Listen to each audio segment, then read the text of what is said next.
I'm very glad to see everybody here, and I'll try to make it interesting for you in that we have the opportunity to look at photonic crystals in science. So we look at photonic crystals in science and in engineering, but especially I have actually a lot of slides showing photonic crystals in nature, and I think it's rather fascinating to look at. So what is the idea of a photonic crystal? And that is that it took us from the leap from layered structures, periodic structures like this that were just layered, and the leap was toward two-dimensional and three-dimensional electromagnetic structures. Now, the layered structures were first analyzed in 1887, actually by Lord Rayleigh. I'm going to show you copies from his original paper, which is very hard to find. I had to go to a special library of the University of California. I had the original article, the original journal I had falling apart in my hands, and they allowed me to Xerox it, but I had to turn it back in right away. So it's kind of interesting. So that was already analyzed in 1887. For some reason, it took 100 years to do the same thing in 2 dimensions and in 3 dimensions. So that's the photonic crystal idea, is to take that leap from a one-dimensional periodic structure into a 3-dimensional, a non-trivial 3-dimensional periodic structure. So here's the 1D structure. And as promised, here is the paper by Lord Rayleigh. Now, you know, he was such a busy guy in 1887. He did not have time to write separate papers. Like today, if we have an idea, we break it up into little pieces, we get as many papers as possible. He was doing the opposite. So look at the title of his paper. Actually, the title is here, but I retyped it to make it a little easier to see, because it has 2 papers in one. Okay, one paper is the maintenance of vibrations by forces of double frequency. So what that means, what we call that today, is parametric oscillation. He conceived the parametric oscillator purely as a mechanical thing. And he wrote a paper on this. And he said, you know, I'm very busy, I don't have time to write another paper. So at the end of that paper, he wrote another paper, which is underlined here, The Propagation of Waves through a medium endowed with a periodic structure. And that was actually, that was actually the first introduction of the idea of a forbidden band gap. And he had a gap, and I'll show you what he had. So this is Lord Rayleigh, a nice portrait of him. The paper was published in 1887, and I think submitted earlier that year. So what did he have in his paper? So most of the paper is parametric oscillation, the concept of the parametric oscillator. At the end of the paper, he comes up with a different concept, and he solves for the forbidden band gap. And of course, this is not exactly the symbols we would use today, so I will reanalyze it a little bit. But you can see you have the plus or minus, very similar to coupled wave theory. You can get a band gap from coupled wave theory. So let me show you his equation up close. Here's the equation, and it established with respect to wavelength rather than frequency, it established the limits of the upper and lower edge of the band gap. And then he says, I discussed, and then this is in the next paper, I discussed in a recent paper the propagation of waves in an infinite laminated medium, the language we would use today pretty much. And then he's shown that however slight the periodic variation, that even a very small index contrast, reflection, notice spelling was not standardized in those days. The reflection is ultimately total, that you have complete reflection, it's a forbidden band gap, provided that the wavelength of the structure and the wavelength of the electromagnetic wave are close enough. That's what he says here. So pretty much what we regard today as a band gap. Of course, 50 years later, this was done for electrons, and very quickly for electrons, 50 years later, they did it in multiple dimensions because we knew we had crystals and it was quite complicated. For some reason, we didn't do the 2- and 3-dimensional case. for electromagnetic waves for another 50 years after that. This is his equation from Lord Rayleigh. I should say Lord Rayleigh. And now I'm going to convert it to frequency units. So if I convert it to frequency units, I take the reciprocal of the equation and I do a Taylor expansion. Of course, there's a -1 here. Finally, I end up with a frequency, and this is with respect to, index variation. So this rho could be density. If he's doing mechanical things, it's density. For us, it's frequency, or rather refractive index. And so we have here a relatively modern formula, coupled wave theory, the center frequency plus or minus a certain amount, giving you this particular band gap, which is essentially the modern version of the photonic band gap. So Lord Rayleigh had this already. And then he also noticed that if you had a wave that is incident, that it will be a perfect reflector. So let me show you what was said about that. And let's see. Now, this was actually extended about 30 years later by this person. He's a theoretical physicist, Charles Galton Darwin. You were right about the name. It is Darwin's name because he is the grandson of the biologist. Okay, and he was actually a very famous physicist, theoretical physicist in his time. And he analyzed the scattering of X-rays. And of course, Bragg in between had figured out that X-rays scatter at certain angles. But he figured that out after Lord Rayleigh.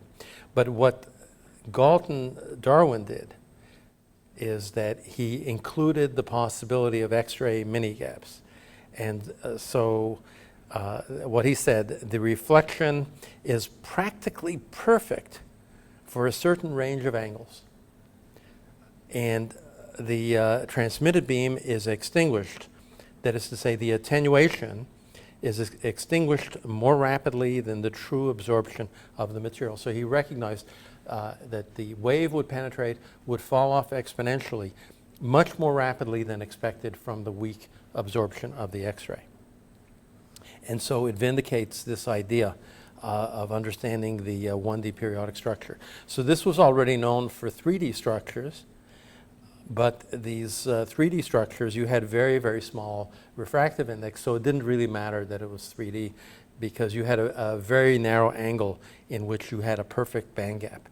And the angle was, you had to be at exactly the right angle.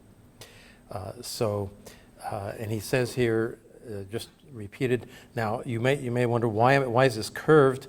Because I was actually copying directly from the original journal, and so it was curved. So the reflection is found to be practically perfect for a certain range of angles, and this is the same thing that we said before.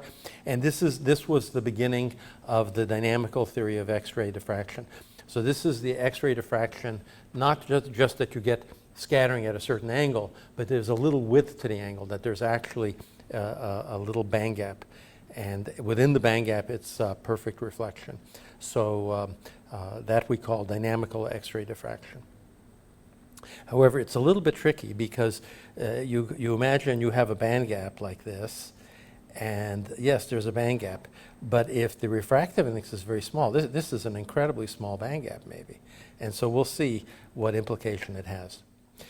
So this was fine, that existed, and then it occurred during that year, which was 1985. There was a great interest in inhibited spontaneous emission and was promoted by Professor Daniel Kleppner of MIT. And he had the idea of putting atoms, he's an atomic physicist, you put atoms between a parallel plate transmission line, and then you suppress spontaneous emission. So suppressing spontaneous emission was regarded as very interesting.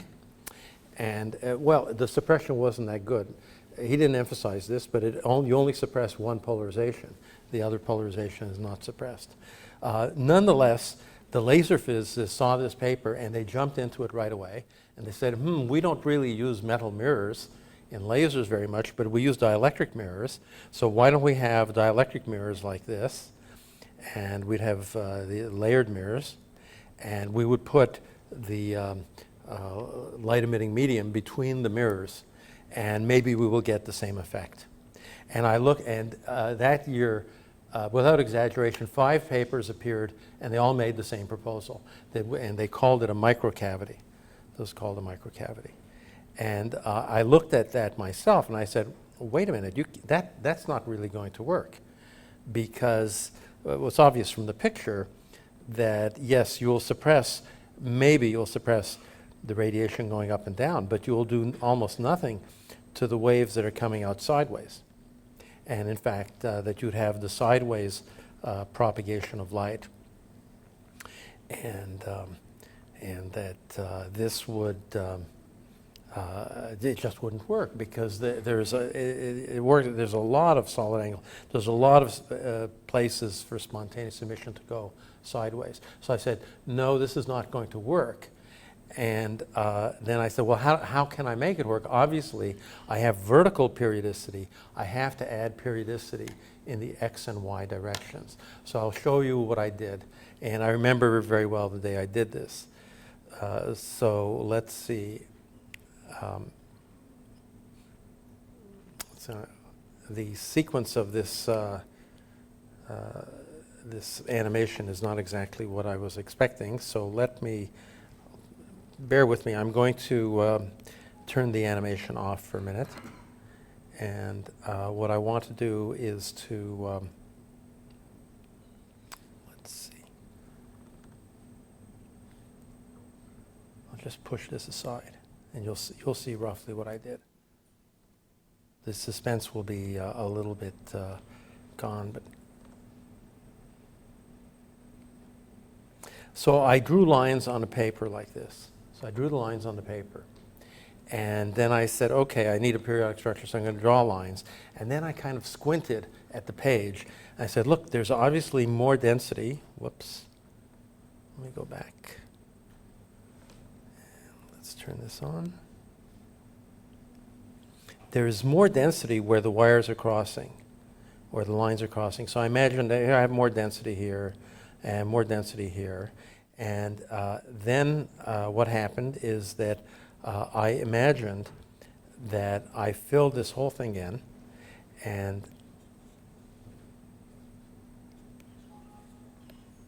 then I overlapped all of these lines in this way.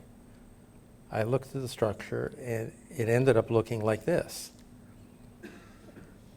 And I filled it all in.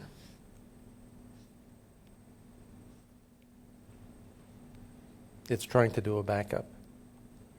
Here we go. So I filled it all in, and I ended up getting this structure that I found to be rather interesting. And so I said, well, let me get rid of the original cross sections. So I looked at this, and it looked like a chessboard. Okay, and I took the next step. I rotated it 45 degrees. It looks like a chessboard. I said, so if I do the periodicity in 2 dimensions, it ends up looking like a chessboard. And when it looks like a chessboard, then I said, okay, how do I build this chessboard up into 3 dimensions? So I built it into 3 dimensions, and it ended up looking just like this.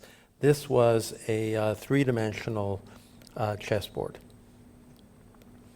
I said, oh, a 3-dimensional chessboard. It looks like a face-center cubic crystal. And so I said, oh, it's face-center cubic. That's rather interesting. And so then I started analyzing the face-center cubic case, and I looked at the face-center cubic Brouin zone, and I noticed that it's not so easy to get a band gap, just like the Charles Darwin, the grandson.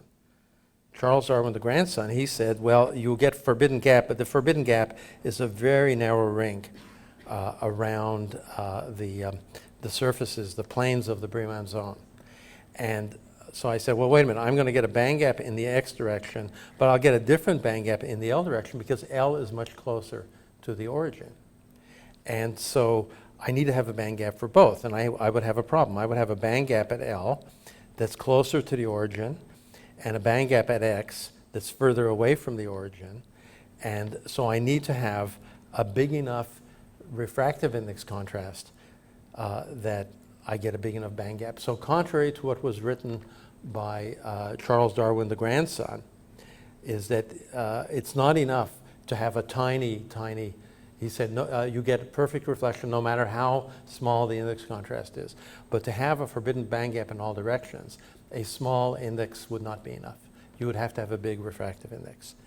And so I looked, maybe there's a different crystal structure where you would need less refractive index. So I looked at different crystal structures, and it turned out the face center cubic was the closest to being round. If you look at body center cubic, it has some sharp peaks. It's not very round. It's even worse for body center cubic. So face center cubic became the optimal geometrical structure for making a photonic band gap. And then when I noticed that, and this whole thing took about 2 weeks, and I said, wow, that's surprising. Out of this idea comes a specific crystal structure.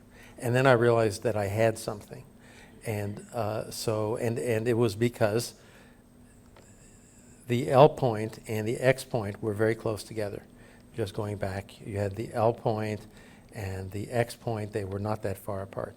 Of course, you have higher order Bremens zones. We don't need to deal with those. Just the lower order ones, you want it to be as spherical as possible. Face center cubic was the closest to being spherical. And so the idea was not simply to get a one-dimensional stop band, a forbidden band in one dimension, but to have a forbidden band gap in all directions of space. And of course, the closest analogy was the dynamical theory of X-ray diffraction, but you had to add some new features. So when Darwin did this, he didn't need to include polarization, but in reality, you have to include polarization. And he could get by with the tiny refractive index of X-rays, refractive index contrast, maybe 10 to the minus 4.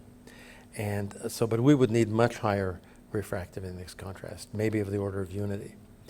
And so that was the idea. So if you look at the progression from Lord Rayleigh, a one-dimensional stop band, Darwin, it's three-dimensional, but very low index contrast.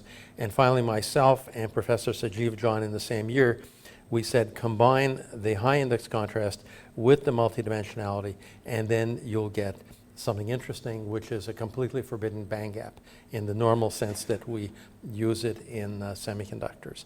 And then once you accept that, you get all the concepts in semiconductors, the reciprocal space, the Bremens zone, the electromagnetic block wave functions of the band gaps and mass, effective mass, the photon gets effective mass and so forth.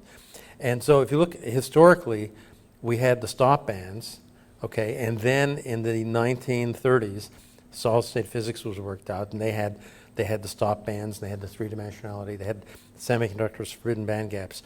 But for some reason, it took another 50 years to do the same thing for electromagnetic waves. So I went and I published this paper, and now I have here something for the students. If you get discouraged that your paper is not accepted, okay, this happens to everybody.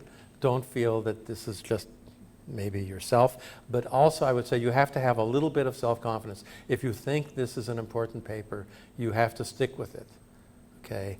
And so I submitted the paper to PRL and was rejected, okay? And one referee said yes, and the other one said no. And so I appealed. And they went back, and they sent it to a third referee. And the third referee knew me, so he waived his confidentiality, and he called me. He said, this paper looks really stupid. Why should I agree to have it published? So he was willing to talk about it, okay? And so I convinced him that it should be published, and so it got published, and it is now the second most cited paper in the history of physical review letters. But it was very, very slow in being accepted for reasons I don't understand. Okay. I only know the referees who said yes. The referee who said no never revealed himself to me. The two who accepted, there are two who had to accept it. And so the two of them were Jim Gordon, who was a manager at Bell Labs. Jim Gordon, very famous, he made the first maser. He was the graduate student who actually made the first maser. So he was, he was always a gentleman. And about 15 years after this, he came up and he met me and he said, by the way, I was the referee who said yes. So he revealed himself. Okay, and the other one was Chuck Schenck. And he also revealed himself as the third referee. The one who said no has never revealed himself. Okay.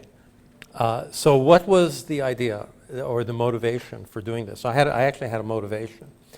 And the motivation was that you could combine a semiconductor band gap with an electromagnetic band gap. Of course, we did not have the name photonic band gap right away. That name, it took a couple of years